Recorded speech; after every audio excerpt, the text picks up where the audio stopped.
So what you can also easily do is work around with hue and saturation inside a Photopea. So in order to work around with hue and saturation, you need to go around onto image right here and then go around onto adjustment, and here you can see that hue and saturation is an option right here, just like this.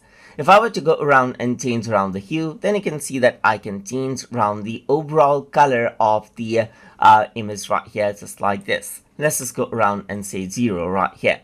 You can also increase out the saturation, as you can see right here, and change around the level of the color right here, and then you can also go around and change around the lightness. If I were to go around onto colorize, then what happens is that it simply washes out the entire image with a color right here. Even if it is black and white, then it'll actually wash it out with a color right here, just like this as well.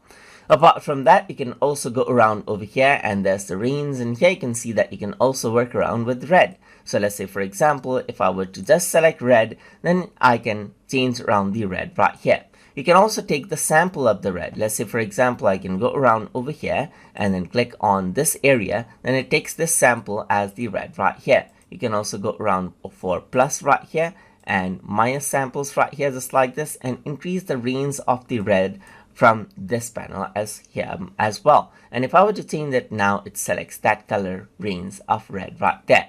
And you can change around the saturation only of the red area, or make it black and white, as you can see right here, and work around with the lightness of that particular color as well. Apart from that, you can work around with greens as well, change around the hues right here of the green right here, work around with the saturation of the green as well. And this is how you can go around and work around with hue and saturation effect inside a Photopea. So hope you guys learned something as always. And as always, please like, comment, share, and subscribe.